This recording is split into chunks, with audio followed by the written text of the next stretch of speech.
Құдай Тағаланың өзі жасап қойған, Құдай Тағаланың өзі тарту қылған бұл елге. Сондай жақсы жер, ұйық жер. Берге келгенде кіші Алланы есіне албай, жолбызы башқа біреуге жаман ой ойлап келбейді. Бер деген ұйық жер. Ошonun үшін біз кішінекей балауымына асыл тайымы ершетіп, келіп шығып отырабыз.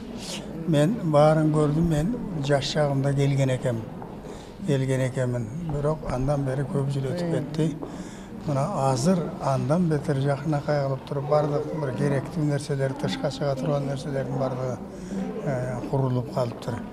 Мұның өзі дағы біздің ел үшін, жұрт үшін байлық, рухани байлық біздің ел үшін.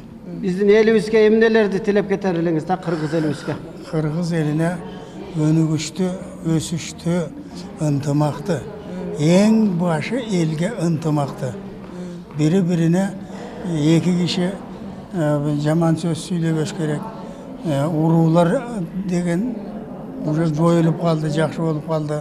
Ем азыры сол жолдоштар, теңтұштар, байбичелер, жолымызда ақсақалдар ынтымақ қылып, балдарды оң жолға салып, мұсылманшылықтың оң жолына салып тұрса болды.